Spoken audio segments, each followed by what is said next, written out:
Bonsoir à tous, donc bienvenue dans le live Share Afrique de ce vendredi. J'espère que vous avez tous passé une excellente semaine et que vous êtes tout heureux et ravis comme moi d'être ici aujourd'hui. Avant de démarrer le live d'aujourd'hui, j'ai un message un peu personnel à faire passer. J'ai malheureusement perdu une personne très proche. C'est le papa de ma sœur, de ma meilleure amie Mariam. Et c'était important pour moi de porter un hommage aujourd'hui. Je vais essayer de parler sans être trop émotive. Beaucoup de personnes me demandent souvent d'où me vient cette passion, cette inspiration pour l'Afrique. J'ai eu la chance de grandir près de personnes qui ont donné leur vie et leur passion pour le Mali, pour l'Afrique. Et en fait, tonton Diarra faisait vraiment partie de ces personnes-là. Donc, il nous a quittés ce matin. Toutes mes condoléances voilà, à la famille, aux proches. Boubacar Gaoussou Diarra a été ministre de la Justice au Mali. Il a été aussi l'ambassadeur du Mali en Tunisie, en Algérie.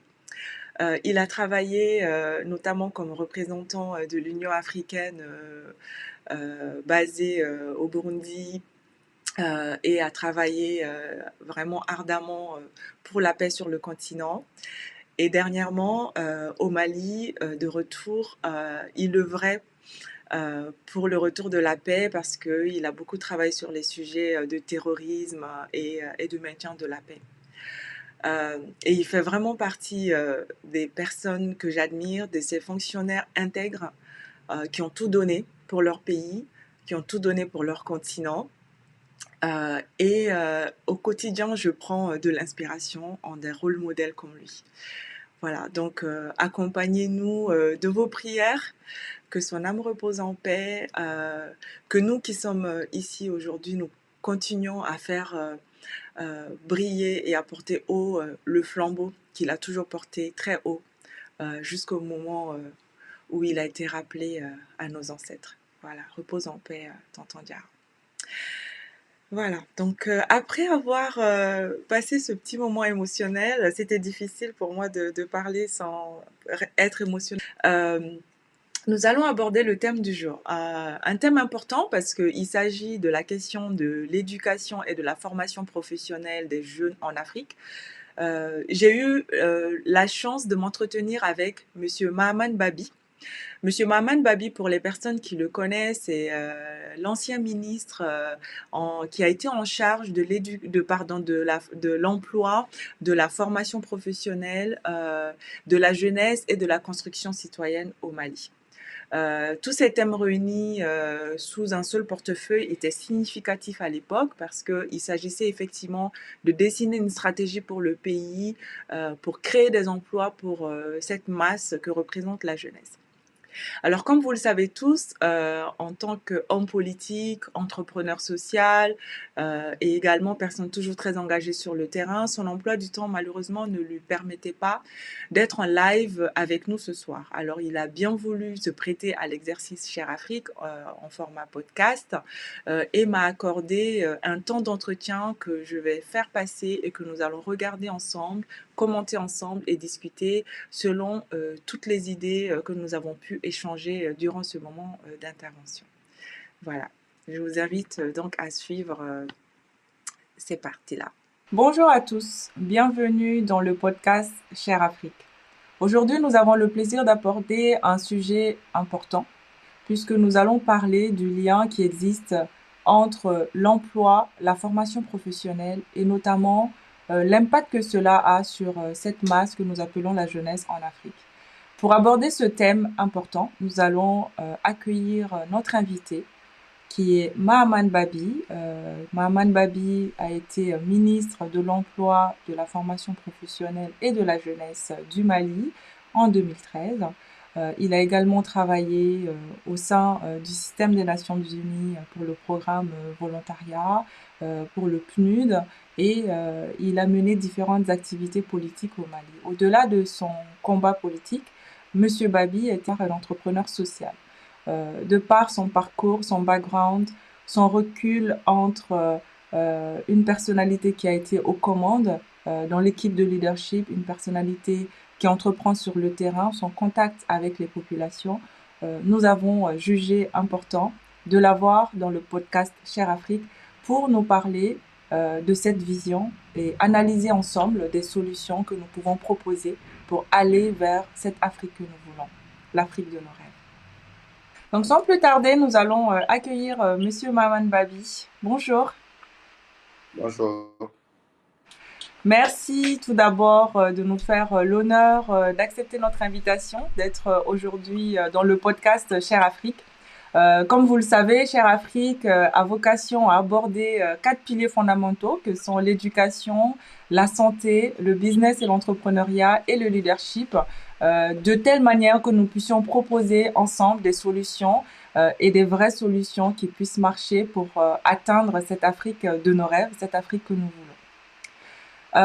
Tout d'abord, vous avez été ministre de l'Emploi, de la Jeunesse et de la Formation professionnelle du Mali. Un de vos principaux challenges était donc de créer des emplois, et notamment des emplois pour cette jeunesse. Qui dit création d'emplois dit bien sûr secteur pourvoyeur d'emplois, mais également main-d'œuvre. Quel a été à l'époque votre constat et votre stratégie pour mettre en place la politique qui a été la vôtre? Merci beaucoup, Awa. Merci de me donner l'opportunité de revisiter cette partie de ma carrière où j'ai eu le défi de définir entre autres la politique de l'État en matière d'emploi, de formation professionnelle, de jeunesse et de construction citoyenne, et aussi de suivre sa mise en œuvre, que ce soit au sein du département de l'emploi, que d'autres départements ministériels, donc d'autres services publics, mais aussi et surtout, les gens l'oublient, au sein du secteur privé. En réalité, nous ne pouvons pas gérer la question de l'emploi des jeunes si cette question est dissociée de la pertinence entre la formation professionnelle et l'emploi.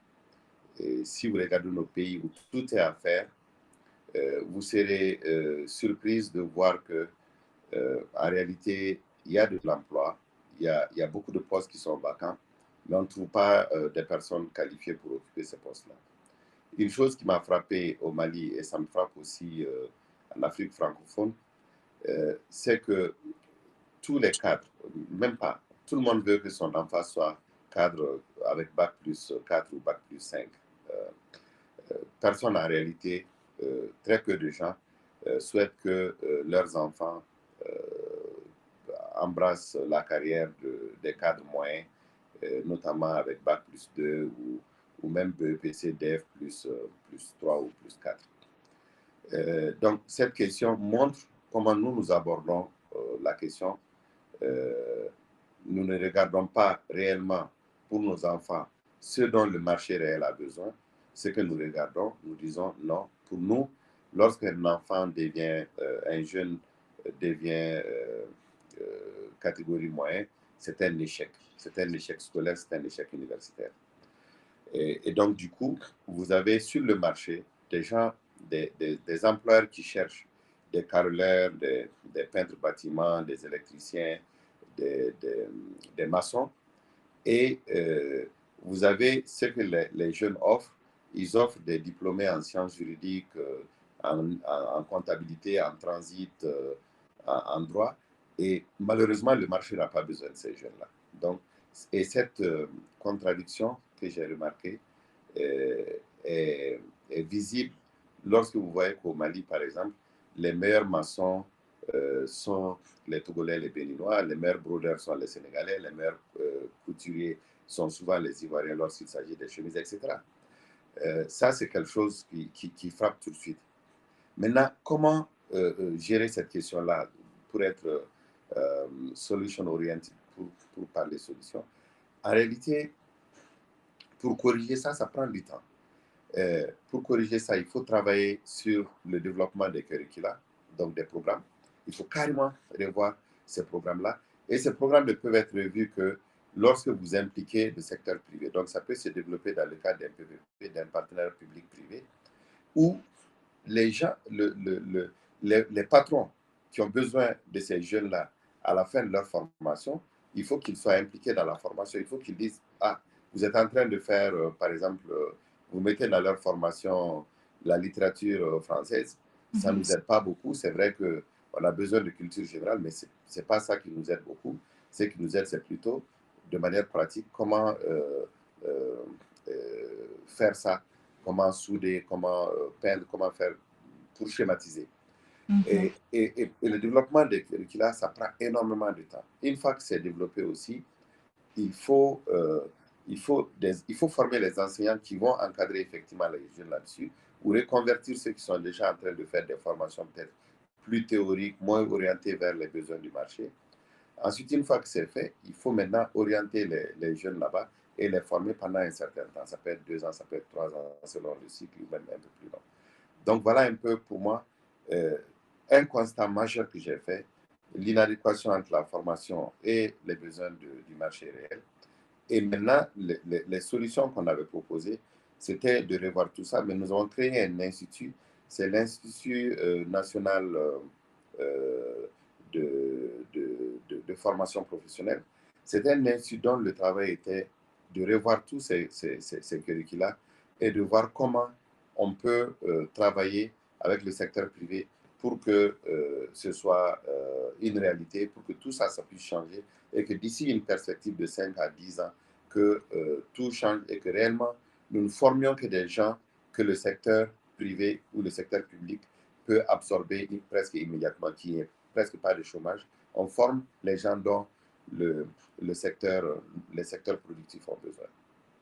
Ça, c'était une réponse, on va dire, quasi immédiate par rapport aux besoins immédiats des entreprises tout de suite. Est-ce que dans le travail de cet Institut national de la formation professionnelle, notamment sur la thématique de la révision ou de l'analyse ou de la proposition de la réorientation sur le curricula, il y a eu également une collaboration avec des secteurs comme le ministère de l'Éducation ou le ministère de l'Enseignement supérieur, par exemple?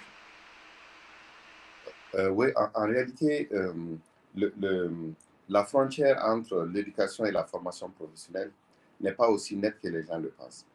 Et la plupart de nos projets, des projets que nous développions avec les partenaires, ces projets incluaient aussi à la fois le ministère de l'Éducation nationale et le ministère de l'Enseignement supérieur. Parce que simplement, la formation professionnelle est aussi un peu transversale. Elle se retrouve au niveau de la santé, de l'agriculture, de différents secteurs.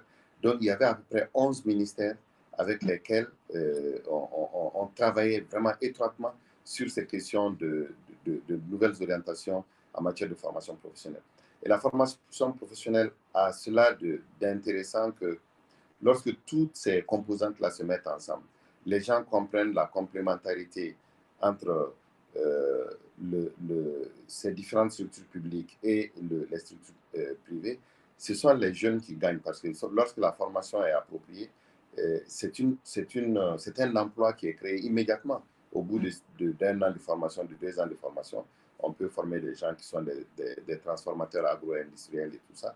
Donc, toutes ces structures-là se mettent ensemble. Je travaille étroitement avec plusieurs ministères, comme je l'ai dit, mais en particulier avec le ministère de l'Éducation et dans une certaine mesure avec le ministère de l'Enseignement supérieur aussi.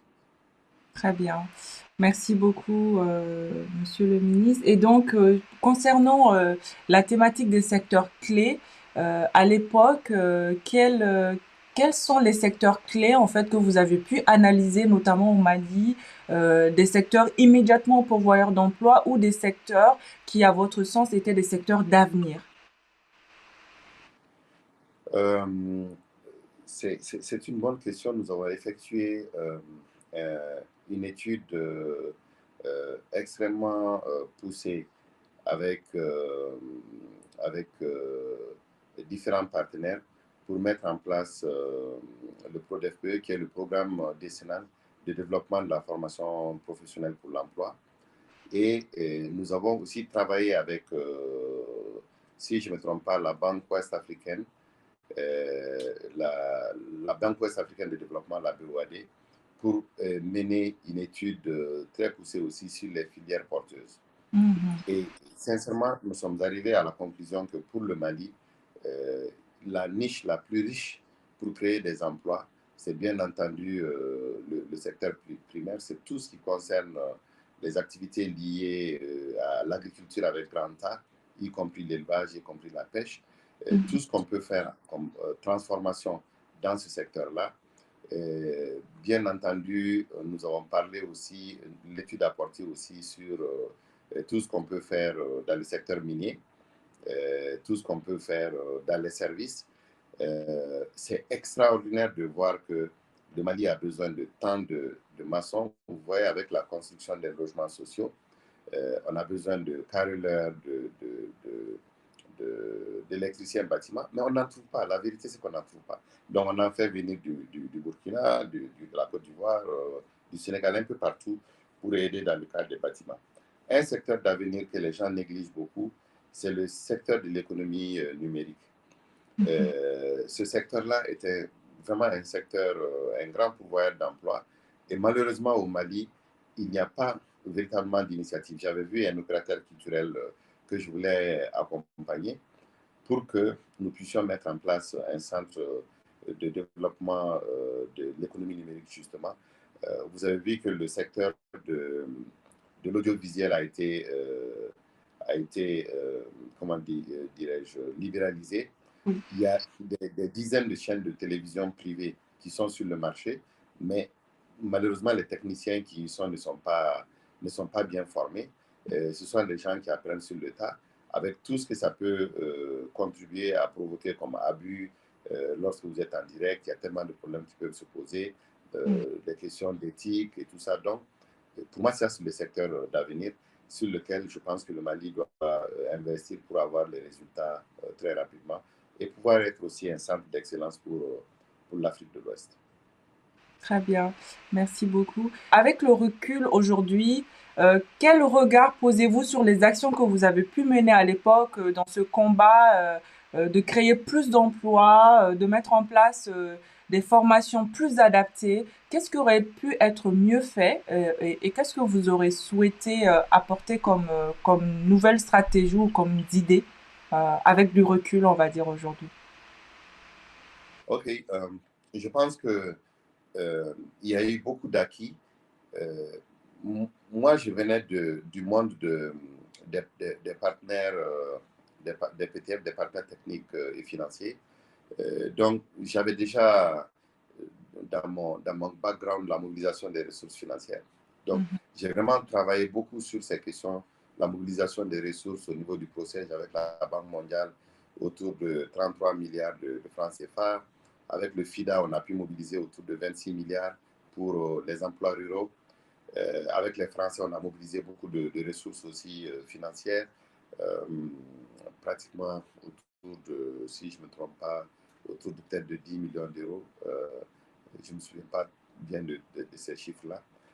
Et on s'apprêtait à mobiliser autour de 33 milliards aussi avec la Banque islamique de développement. Il y avait un projet qui était monté, qui était pratiquement bouclé.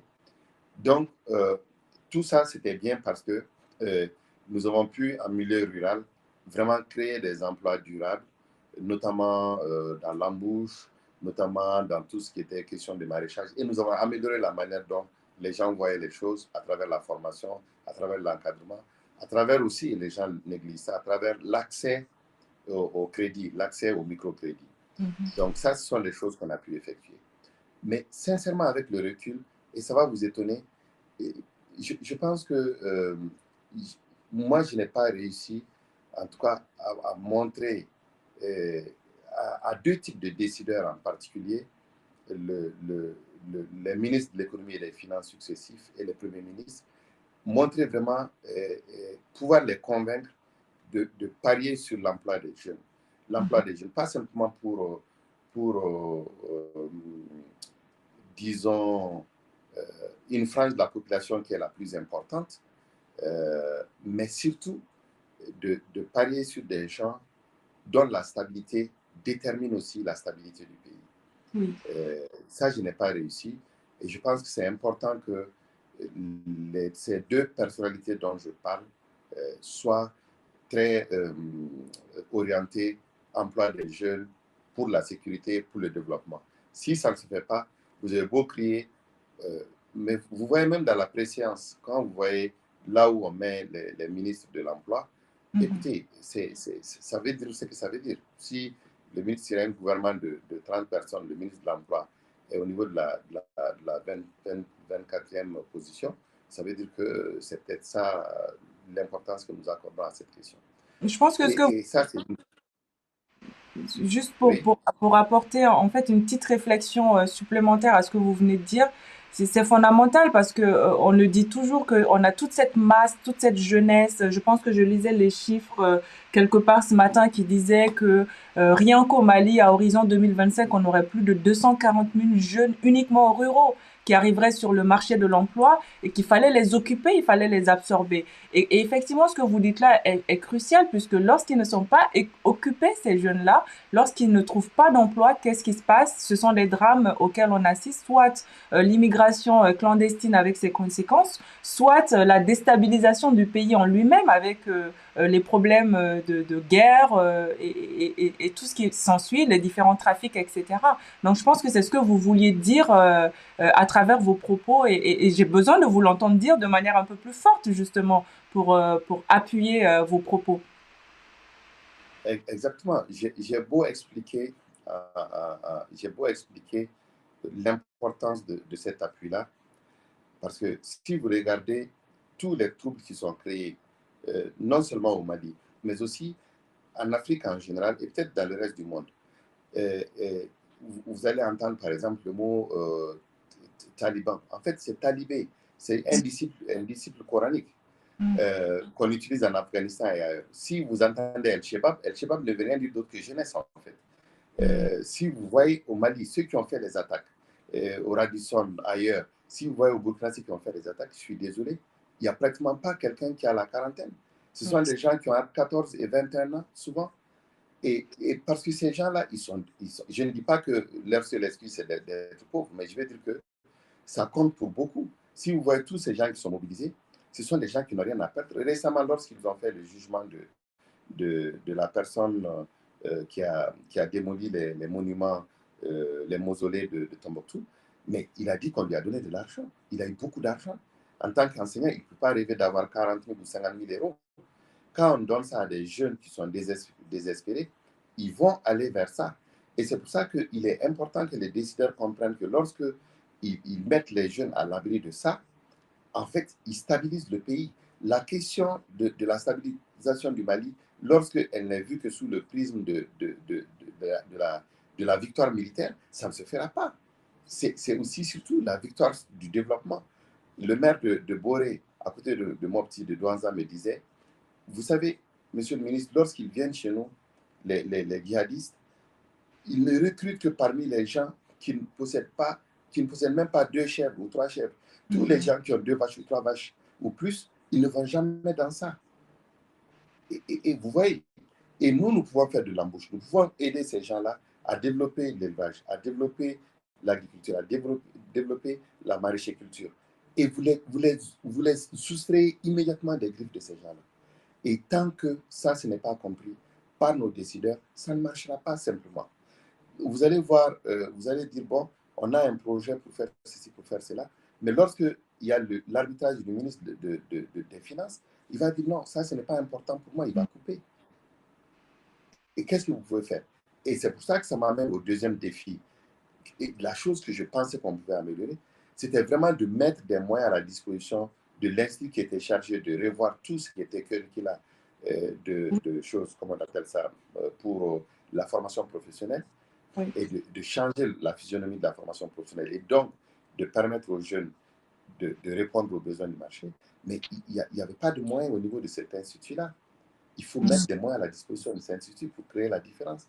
Donc ça, c'est vraiment des choses que je pense qu'on pouvait améliorer et dans une perspective de 3 à 5 ans qui pouvait changer complètement la manière dont les Maliens perçoivent la formation professionnelle. Les gens pensent qu'en Suisse, en Allemagne et tout ça, que tout le monde est ingénieur, tout le monde a bac plus 5. Mais non. L'industrie allemande, l'industrie chocolatière suisse utilise beaucoup de main-d'œuvre moins qualifiée que des ingénieurs. Et ça marche. L'industrie automobile allemande utilise des mécaniciens, des peintres, des peintres donc, pour faire la tôlerie et tout ça, des tauliers Et et plein de pointus choses comme dans ça. leur domaine, en fait. Mm. Pardon? Et qui font des choses pointues dans leur domaine, en fait. Ils ont des domaines Dans leur d'expertise, domaine. Dans leur mais domaine et pas qui n'exigent pas de forcément. très longues études. Qui Exactement. n'exigent pas de très longues études. Et Mm. il faut décomplexer le malien et le francophone en général de cette histoire de cadre de la catégorie A. Tout le monde, l'économie n'a pas besoin. Vous ne pouvez pas faire un match de foot. Mm. Avoir 10 capitaines et un joueur, ça ne marche pas. Ah, je pense. Il vous faut un capitaine et 10 joueurs. C'est là que ça peut marcher. Mhm. Donc, il faut que les gens comprennent que l'enfant, il faut juste créer des passerelles. L'enfant qui va à l'ESICA apprendre la mécanique ou au CFP, apprendre la mécanique auto, et ce n'est pas forcément un échec scolaire. Il faut lui créer une passerelle pour qu'un jour, il devienne ingénieur en mécanique auto. Et ça peut marcher. Les Allemands font ça, les Suisses font ça. Nous pouvons le faire aussi. Oui, tout à fait. Donc, effectivement, de ce que je comprends hein, dans vos propos, c'est qu'il y a encore beaucoup de travail, de plaidoirie et de prise de conscience à faire au niveau des dirigeants, mais les dirigeants au top level du pays, évidemment. Et il y a également aussi dans vos propos, ce que vous dites, un travail de prise de conscience aussi à faire au niveau des populations lambda, c'est-à-dire le regard et la vision que, en tant qu'individu, la société nous portant sur tel ou tel métier ou tel parcours doit évoluer, doit changer. Et c'est également le défi, hein, le pari qu'on se donne aussi dans Cher Afrique, d'aller à la rencontre de ces gens-là qui ont réussi leur vie en passant par pas forcément le schéma classique, pour que les gens puissent voir effectivement que ça marche, qu'on peut très bien faire une formation courte et être chef d'entreprise et avoir des dizaines, des centaines d'employés, qu'on peut très bien être riche, voire très très riche, sans avoir même le bac en poche, mais juste avec un très bon savoir-faire et des idées, la suite dans les idées et cet esprit d'entreprise. Donc c'est aussi le travail que nous faisons avec notre orientation bottom-up, on va dire. Mais au niveau des dirigeants, au niveau des leaders, cette plaidoirie-là, ce travail-là doit aussi continuer, notamment avec des personnes comme vous, je pense, qui êtes aujourd'hui un peu moins, on va dire, dans la sphère politique et qui avez eu cette expérience-là. Et ça m'emmène à, on va dire, au troisième grand point de cet échange aujourd'hui, qui est aujourd'hui, ben, vous êtes vous-même aussi entrepreneur de par les échanges qu'on a pu avoir. Et moi, j'aurais souhaité justement que vous nous disiez quel est le domaine dans lequel vous entreprenez et notamment ce volet qui m'avait beaucoup intéressé dans vos propos, la manière dont vous associez les jeunes, notamment sur la base du volontariat, à ce projet entrepreneurial. OK. Donc, en fait, comme en fait, j'ai les deux perspectives. Donc, comme vous le disiez si bien, j'ai la perspective du décideur. Et quand j'ai quitté le gouvernement, en fait, je faisais déjà informellement l'agrobusiness. J'avais une petite ferme où j'élevais des animaux. Et puis, pour essayer de voir comment je peux amener ça à un niveau semi-industriel. Mais quand j'ai quitté le gouvernement, ça m'a donné vraiment le temps de me consacrer beaucoup plus à ça. Et j'ai été surpris que moi-même, en tant que responsable, en tant que personnalité ayant quand même une base déjà, lorsque j'ai approché les banques pour m'accompagner, et Mhm. je vous assure que souvent, les responsables, c'était des amis avec qui on a fait les études ensemble ou l'enfance ensemble. Mais presque à l'unanimité, ces gens disaient, bon, vraiment, nous avons trop peur de financer l'agriculture ou l'élevage parce que les risques sont grands et tout ça. Mhm. Mais imaginez que moi, je suis allé vers eux en tant qu'entrepreneur, mais je suis quand même un ancien ministre, donc Mhm. peut-être quelqu'un de crédible qui peut apporter des garanties, etc. Mais vous imaginez un jeune diplômé que Mhm. personne ne connaît, qui n'a pas de ressources, qui n'a même pas un titre foncier à son nom, quelle est la chance que ce jeune a d'être accompagné par une banque? C'est Mhm. zéro. Ouais. Il n'y a aucune chance. Et je pense que si je n'avais pas moi-même fait ce parcours-là, je n'aurais jamais compris que chaque fois que je dis à un jeune, écoute, monte un bon business plan, va à la banque, ils vont te donner de l'argent, mais ils ne lui donneront pas d'argent du tout. Parce qu'il a beau dire que je maîtrise l'élevage des pondeuses, l'élevage des poulets de chair, ils vont dire non. Et il suffit d'une petite grippe aviaire, et puis voilà, tout est parti. Il faut, et pour nous, c'est trop risqué. Et donc, du coup, moi, je me suis dit, quelles sont les alternatives? Et pour moi, je ne peux pas, tous les modèles économiques que j'utilise sur ma ferme, je les utilise dans l'idée que, dans l'espoir que je puisse maîtriser ce modèle économique et que je puisse transposer ça au niveau du terrain en permettant à des jeunes, bon, souvent des moins jeunes aussi, de le dupliquer. Parce que je suis un entrepreneur social. Moi, je suis vraiment socialiste dans l'âme. Je travaille à ce que nous puissions lutter contre la pauvreté de manière durable, que nous puissions sortir les gens de la pauvreté de manière durable, que les jeunes ont une raison de croire en leur pays, de croire en l'avenir. Donc, j'ai essayé des modèles de poulets à croissance rapide.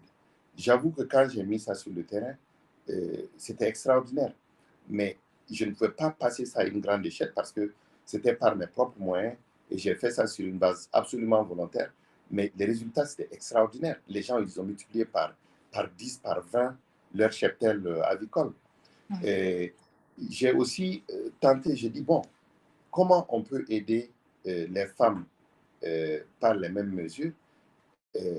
Ok, moi, c'est vrai, derrière, je suis quand même un homme politique. Et les gens pensent que quand l'homme politique vous donne un accompagnement, bon, de toute façon, c'est quelque chose, c'est juste pour ça, il faut bouffer et puis il n'y a plus rien. Mais moi, j'ai essayé de mettre les femmes en contact avec un jeune aussi qui a comment on appelle ça, son entreprise de microcrédit, un jeune très efficace qui démarrait aussi. Mais j'ai mis à peu près 200 femmes dans différents quartiers de Bamako. Je les ai mises en contact avec ce monsieur-là et j'ai dit, moi, je vais vous aider et pour que vous puissiez mener des activités génératrices de revenus. Mais il faut savoir que c'est sous forme de prêt. Mais vous ne pouvez pas imaginer ces femmes-là, quel est le montant qu'ils prennent. Le montant maximum, c'est 50 000. Mais vous vous imaginez qu'il y a des femmes avec 20 000, 25 000, elles peuvent vous faire des miracles. Elles font des beignets très prisés des gens. Elles font leur petite marche sur ces beignets-là. Elles peuvent vendre des fruits et légumes. Elles peuvent revendre des œufs.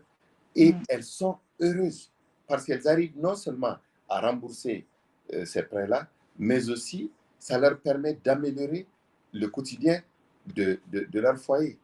Donc, ça sont des choses, et j'ai aidé à installer des jeunes aussi dans la production de poulet de chair. Et là aussi, c'est difficile que je passe à une certaine échelle parce que moi-même, c'est avec les moyens du bord. Mais pour moi, tout modèle que j'arrive à réussir sur ma ferme est appelé aujourd'hui à être dupliqué de l'autre côté.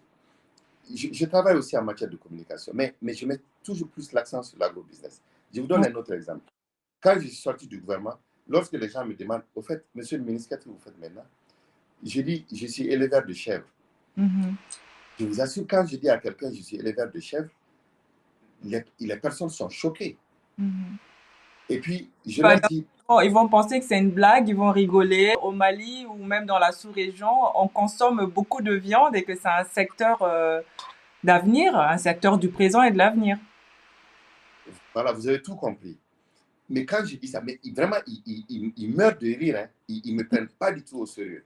Après, je dis, bon, écoutez, sincèrement, et c'est une passion pour moi. Et tout le monde sait là où je travaille, tout le monde sait que la chèvre, c'est une passion pour moi, parce que je pense qu'on peut lutter contre la pauvreté. Donc, quand je leur dis, écoutez, est-ce que vous savez combien on vend un litre de lait de vache, pas de chèvre, un litre de lait de vache? Le producteur vend le litre de lait de vache à 350 francs CFA au village, donc à côté du parc de la ferme. Et peut-être s'il vient dans une entreprise privée qui transforme le lait, ils peuvent lui prendre ça à 400 francs le litre. Ils me disent, oui, c'est bien ça. Et comme ça, le revendeur, il revend à 500 ou à 600 francs. Et je leur pose la même question. Je dis, mais est-ce que vous savez à combien on vend le litre de lait de chèvre. Mhm. Mais personne n'a aucune idée. Oui. Je leur dis, bon, le minimum qu'on trouve dans le lait de chèvre pour un producteur, c'est 2000 francs CFA. Ah, C'est 5 fois le prix qu'on trouve pour le litre de lait de vache. La vache va manger peut-être 10 fois plus que la chèvre. mhm. Et vous tirez 5 fois plus de bénéfices d'un litre de lait de chèvre. Mais on peut aller, si vous vendez au privé, parce que là, vous vendez au supermarché à 1000 francs le demi-litre, à 2000 francs le litre. Mais si vous vendez dans la rue comme ça au privé, vous vendez à 1500 le demi-litre, donc à 3000 francs le litre. Mm. Mais vous imaginez que si vous avez même une cinquantaine de chèvres qui vous produisent chacune 2 litres de lait par jour, ça vous fait 100 litres par jour, ça vous fait au maximum, ça vous fait 300 000 francs CFA par jour. Par jour. Ça vous fait 9 millions à la fin du mois. Oui. Quel est le boulot que vous avez, que vous pouvez exercer aujourd'hui au Mali, Avec qui vos va vous diplômes rapporter bac plus 10. exactement, s'il vous plaît, avec bac plus 10, vous n'aurez pas un boulot qui va vous rapporter 9 9 millions bruts par mois. Ça n'existe pas. D'accord. Et vous pouvez le faire, même avec moins de chèvres. Nous avons les salins aujourd'hui, si vous arrivez à bien les métisser, qui peuvent vous produire 5 litres par jour. Mhm. Donc, vous imaginez déjà, avec même une vingtaine de salins, vous avez vos 100 litres par jour. Et ça, Donc, c'est à ce moment, les gens commencent à me prendre au sérieux. Ils me disent, mais tu blagues, il faut qu'on commence à chercher nos chèvres. J'ai dit, Oui. et autre chose aussi, tous les boucs, les cabris mâles que vous allez avoir, vous savez que les débiteries de Bamako, donc là où on fait la viande grillée, Oui. mais 80% de ce qu'on mange, c'est de la chèvre, en C'est fait. la chèvre, effectivement. C'est de la Très chèvre. bonne viande. Si le monsieur, il te fait du mouton, il ne s'en sortira pas. Parce que Oui. le mouton, quand vous passez ça à la rôtisserie, ça a tendance à plutôt se rétrécir. La Exact. viande, voilà, se rétrécit. Alors que pour la chèvre, ça reste intact. Donc, il gagne beaucoup plus à vendre de la viande de chèvre que de la viande de mouton. Et donc, quand je dis cette perspective, les gens disent, maintenant, il faut que nous pensions à trouver nos chèvres. Exactement. Voilà. Exactement. Non, c'est vraiment très intéressant, tous ces éléments-là. Et quelle est, du coup, la façon, la collaboration avec les jeunes aujourd'hui sur le terrain, ce que vous avez, comment est-ce que vous transmettez ce savoir-là? Comment est-ce que vous les accompagnez dans la mise en œuvre de leurs propres projets, par exemple? Moi, déjà, la manière dont aujourd'hui, je suis beaucoup dans la phase de sensibilisation. Les jeunes m'appellent, Mhm. j'anime des conférences, et j'avoue que quand j'entre dans la salle et quand je ressors, le regard que les jeunes portent sur moi et sur eux-mêmes, ça change. Oui. Parce que quand j'entre dans la salle, bon, il va faire un inspiring speech, il va parler de son parcours et tout ça. Mais lorsque je ressors, lorsque je reparle avec les mêmes jeunes à la sortie d'une conférence avec eux, je Mhm. sens que ils se disent, on peut réussir aussi, on peut avancer aussi. Surtout, je leur dis, moi, je viens d'un petit village, très modeste, je suis d'une famille modeste et tout ça. Je me Mhm. suis battu, j'ai étudié, j'ai travaillé avec le plus grand sérieux. J'ai eu Oui. des gens qui n'étaient pas mes parents, qui ont servi de coach, de mentor et tout ça. Donc, je dis, pour vous aussi, c'est facile. Mais il faudrait que vous fassiez la même chose. Vous croyez en vous, vous travaillez dur, vous suivez la formation avec sérieux, et puis ça peut marcher. Donc, et je suis à la phase du plaidoyer avec ces jeunes-là. Et maintenant, j'ai pris des exemples, les femmes qui ont accès aux Mhm. accompagnements que je donne. Mhm. Maintenant, je vais commencer bientôt avec des jeunes que je vais installer. Ils vont faire des poulets de chair, ils vont Mhm. faire des poulets fermiers. J'ai déjà fait la sensibilisation. Je vais peut-être à partir de la semaine prochaine visiter les poulailles qu'ils ont fait. Et ça, c'est vraiment c'est urbain et périurbain. Oui. Et donc, je pense qu'ils sont pressés de commencer. Et ceux qui ont commencé, ils ont pu réussir. Hein. Ils reviennent à la caisse, ils remboursent l'argent à la caisse. Et j'ai dit, bon, si vous avez besoin d'autres choses, vous repartez maintenant à la caisse. Au lieu que moi, je vous subventionne, donc vous Mhm. pouvez partir directement à la caisse et les gens vont vous aider à vous installer. Et vous savez que c'est du sérieux parce que c'est un prêt que vous avez pris. Donc, vous avez intérêt à bien travailler pour que d'autres jeunes puissent en bénéficier, pour que vous aussi, vous puissiez en bénéficier lorsque vous finissez un cycle. Parfait. Très très bien et ça nous intéressera forcément dans Cher Afrique de suivre l'évolution de ces activités-là. et de voir et voir même échanger avec ces jeunes-là qui auront bénéficié de cet accompagnement et voir comment est-ce qu'ils mènent leurs entreprises et quel impact ça a pu avoir sur leur vie, évidemment. Peut-être pour tenter d'arriver vers la fin de cet entretien et repartir quand même avec, on va dire, des actions ou en tout cas des idées très actionnables. Quels sont, selon vous, des petits pas actionnables qu'on pourrait mettre en œuvre, que ce soit au niveau individuel, local, voire au niveau du leadership d'un État? Euh, Moi, je pense que ce il faut faire rapidement, c'est vraiment de monter un grand plaidoyer au niveau des décideurs pour que les gens se rendent compte de l'importance de la jeunesse et des femmes, bien entendu, dans la stabilisation du pays. Et pas seulement nos décideurs au niveau public, mais aussi même les partenaires techniques et financiers. S'ils ne se rendent pas compte de l'utilité d'installer les jeunes, de les occuper et d'éviter. Il faut aujourd'hui, il y a beaucoup d'études qui montrent les niches porteuses pour nous. Il faut installer les jeunes dans ça. Je n'ai rien contre les infrastructures. Pour moi, c'est bon. Mais à quoi ça sert des infrastructures lorsque les jeunes n'ont aucun moyen de produire pour utiliser ces infrastructures, notamment pour évacuer leur production? Pour moi, il est important d'investir dans les jeunes, d'investir dans leur formation, parce que même pour la migration, pour ceux qui ont la chance de migrer régulièrement, mais ils sont bien lotis d'arriver en Espagne ou d'arriver en Italie avec déjà un diplôme de maçon, avec un diplôme de mécanicien, avec un diplôme. Lorsqu'ils ont ces diplômes-là, l'insertion est beaucoup plus facile. Même pas seulement en Europe, même en allant dans d'autres pays, au Maroc ou en Côte d'Ivoire, etc., l'insertion va être beaucoup plus facile. Donc, il faut faire le plaidoyer auprès des décideurs. Il faut former les jeunes à répondre aux besoins du marché. Il faudrait financer les entreprises des jeunes. Il faut leur faire confiance. Mais aujourd'hui, on a beaucoup comment ils appellent ça? On a beaucoup d'incubateurs qui peuvent les accompagner, qui peuvent. Et le secteur bancaire, il faut amener le secteur bancaire à courir des risques.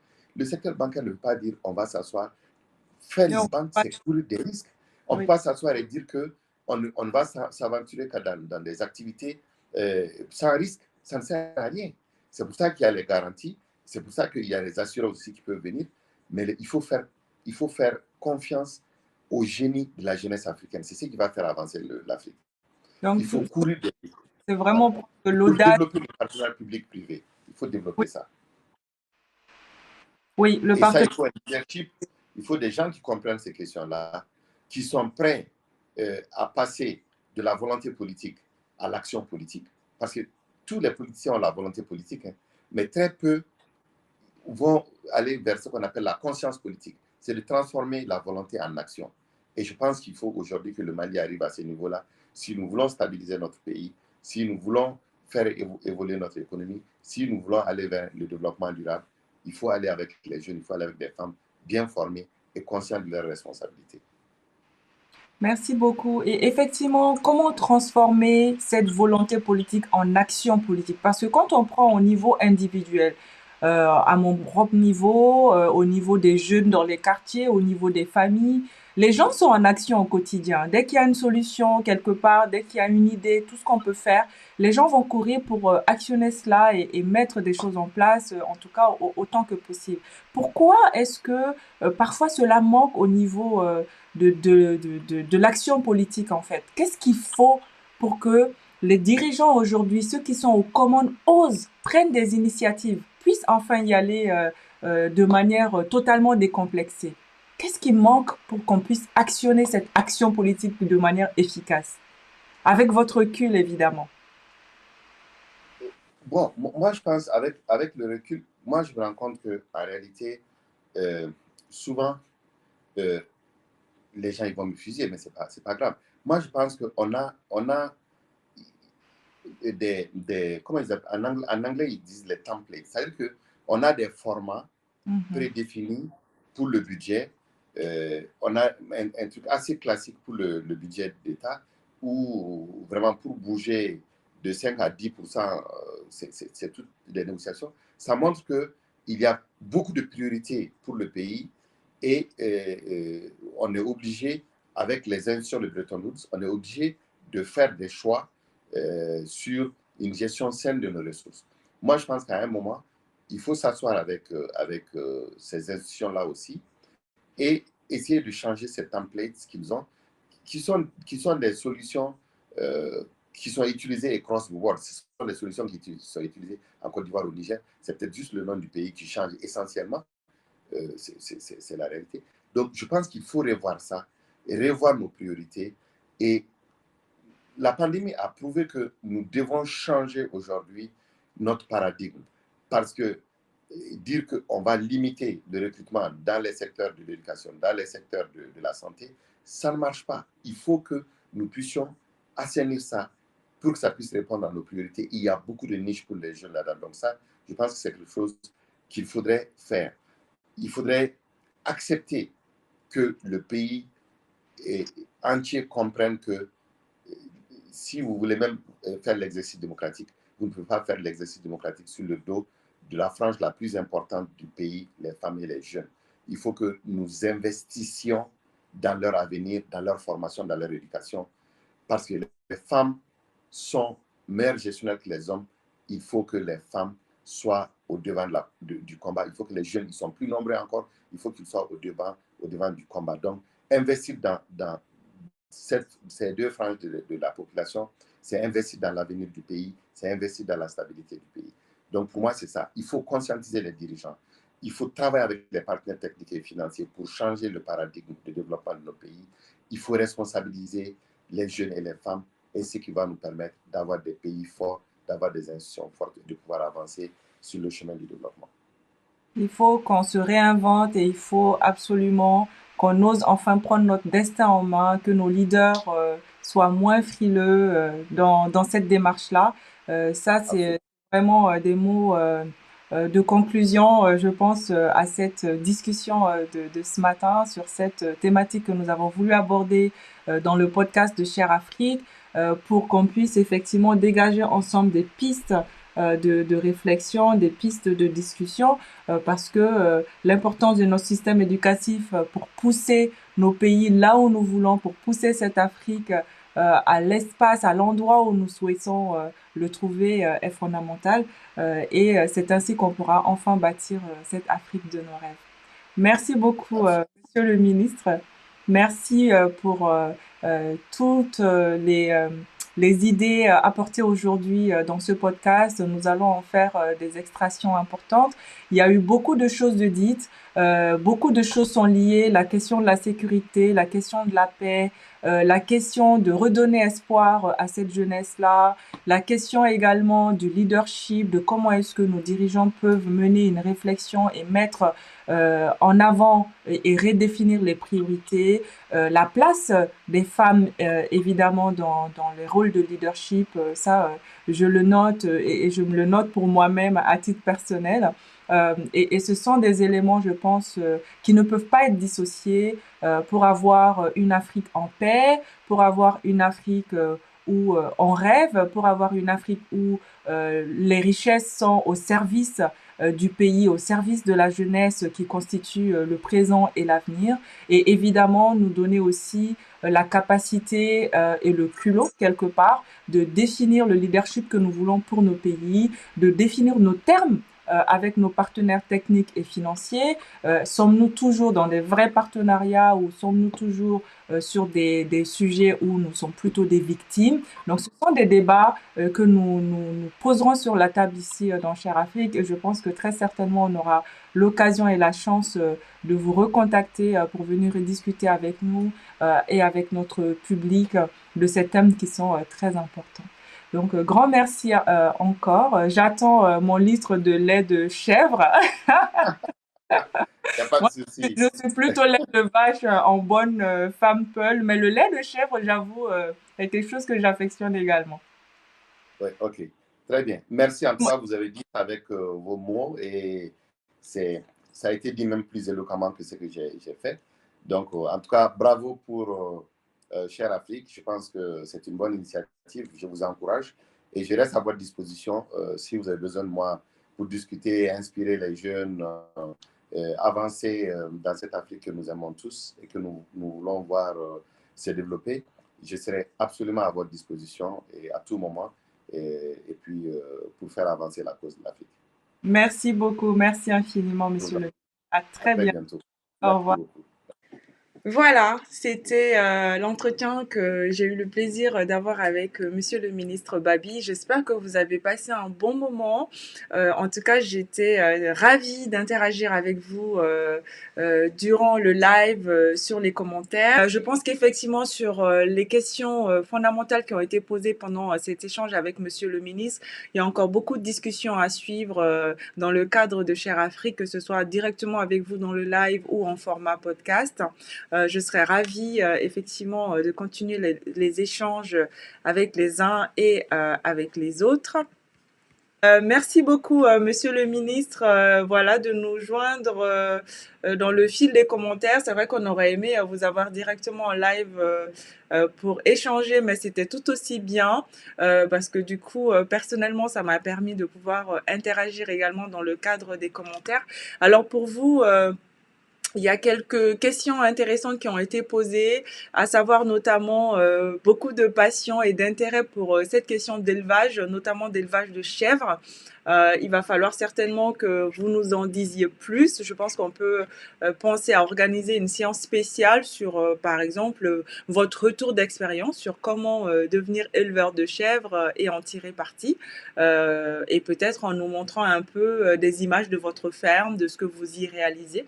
En tout cas, je pense qu'il y a beaucoup de personnes comme Amadou qui a fait beaucoup de commentaires sur ces aspects-là. J'avais une question également de nous, je pense.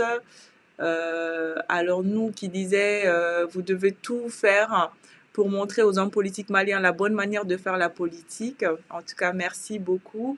Et j'avais effectivement, alors voilà, c'était Ousmane Doumbia qui demandait comment est-ce qu'on pouvait avoir l'opportunité de faire une immersion, voilà, dans votre ferme pour mieux connaître le business du lait de chèvre. Donc, je pense qu'il y a toute une idée de création d'une académie, voire en tout cas de masterclass peut-être autour de ce thème-là. En tout cas, je pense qu'on sera ravis d'échanger sur ces aspects.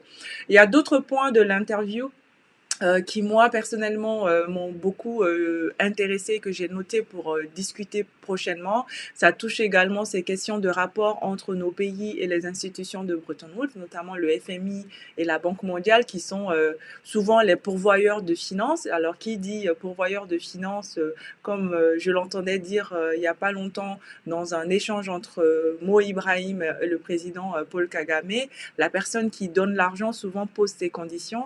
Alors comment est-ce que nous pouvons penser le futur de notre continent et bâtir l'Afrique que nous voulons tout en étant quand même dépendant très fortement des finances venant de certaines institutions, voire d'autres pays. C'est aussi des questions qu'il faut poser pour réfléchir à des alternatives, pas renier l'aide, mais en tout cas voir comment agir de manière intelligente pour avoir plus de marge de manœuvre sur les décisions que nous devons prendre pour le futur de nos pays. Donc voilà, merci beaucoup à tous d'avoir suivi le live Cher Afrique d'aujourd'hui. Merci beaucoup encore une fois à Monsieur le ministre Mahaman Babi de s'être prêté au jeu du podcast qui sera disponible très prochainement sur toutes les plateformes de podcast, mais d'ores et déjà sur la chaîne YouTube de Cher Afrique que je vous invite à suivre, à liker et à partager autour de vous. Merci à tous. Je prends une dernière question de Aïssata qui dit: est-ce que vous pensez aussi à l'exportation du lait de chèvre? Je pense à l'industrie des cosmétiques où le lait de chèvre est très utilisé. Ah ben voilà, je pense que le lait de chèvre fera également le thème d'un débat. Mais avant d'en discuter beaucoup, j'espère que le ministre m'enverra quand même mon litre de lait de chèvre que j'attends impatiemment d'où je suis. Voilà. Merci beaucoup. Très bonne soirée à tous. Passez une excellente semaine. Sachez que les commentaires restent ouverts, donc continuez à interagir si vous le souhaitez pour qu'on puisse effectivement prendre les idées. Encore une fois, il est très important dans Share Afrique d'avoir vos feedbacks, vos propositions, notamment d'intervenants. Donc, si vous connaissez des personnes qui agissent sur le terrain, sur toutes les thématiques autour des 4 piliers de Share Afrique, à savoir l'éducation, la santé, le business et l'entrepreneuriat et le leadership, et que ce sont des personnes, des organisations que vous pensez contribuent fortement à former et à bâtir cette Afrique que nous voulons, n'hésitez surtout pas à proposer des noms pour que nous puissions nous entretenir. Nous avons par exemple en ce moment un intérêt fort sur la question de la médecine traditionnelle africaine. Donc, si vous avez des noms, des suggestions, n'hésitez pas, quel que soit le pays, et si la personne parle français, évidemment, pour que nous puissions interagir ici en français. Voilà. Merci beaucoup, très bonne soirée. Continuez d'interagir en commentaire sur le live et je vous dis à très très bientôt dans Share Afrique, à vendredi prochain, cette fois-ci avec mon prochain invité. Excellente soirée, bon week-end, au revoir. N'oubliez pas, souscrivez à la chaîne YouTube Share Afrique, CHERAFRIK. Écoutez le podcast, réécoutez-le et partagez autour de vous. À très bientôt, au revoir.